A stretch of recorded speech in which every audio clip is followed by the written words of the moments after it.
สวัสดีครับ KXM ในตัว Review Service นะครับกลับมาพบท่านอีกเช่นเคยนะครับวันนี้มาซ่อมเครื่อง Ford 32นะครับ Ford 32การรวมมานะครับ Ford 32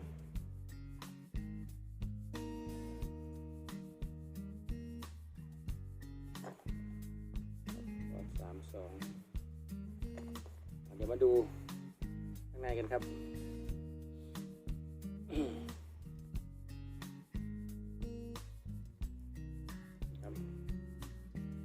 รวมสุดทะลุออกมาครึ่งลูกเลยนะครับ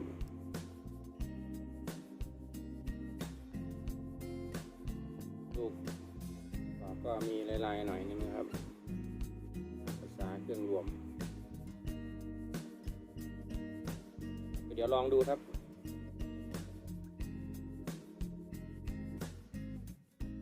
เครื่องน่าจะเล่น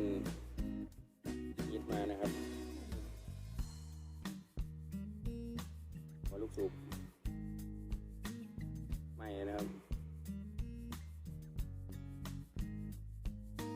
มาก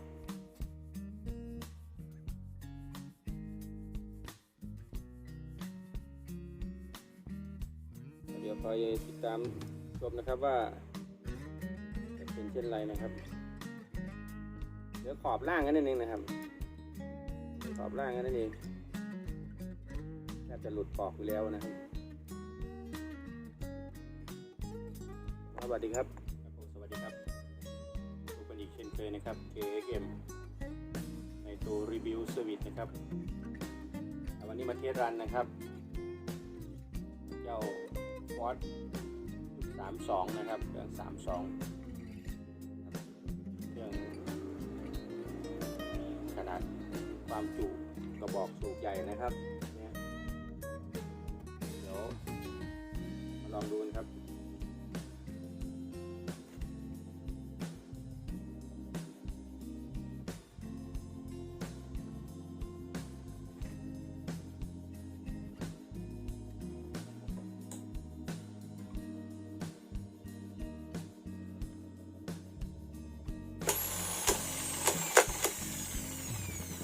ปืนวันเวไม่ดีแล้วนะครับ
ไม่หนานะครับหนาสุดเลย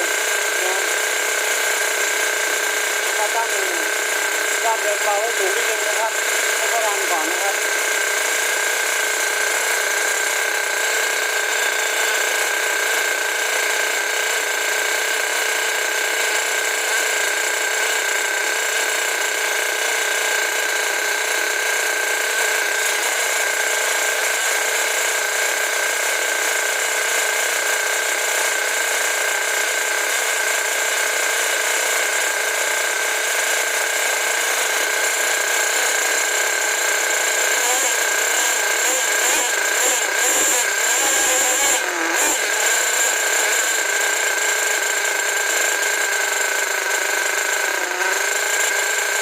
เดี๋ยวก็จะอ้วกน้ำมันนะ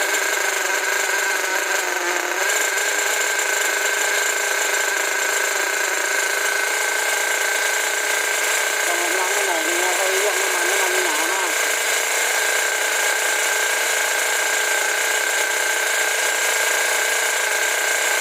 สำหรับช่องนี้เราจะรันให้ลูกค้านะครับลูกค้าส่งน้ำมันมาให้เรากินด้วยเลยนะ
งครับ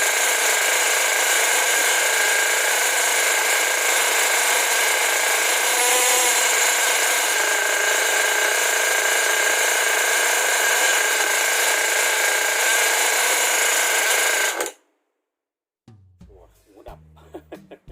ครับผมครับขอบคุณมากครับที่ติดตามรับชมนะครับงานของ KM ในตัว Review Service นะครับเรื่องนี้ก็จะรันอินต่ออีกสักตามที่น้ำมันลูกค้าให้มานะครับครับผมครับขอบคุณครับสวัสดีครับด้วยกด Subscribe กดไลค์กดถูกใจนะครับทาง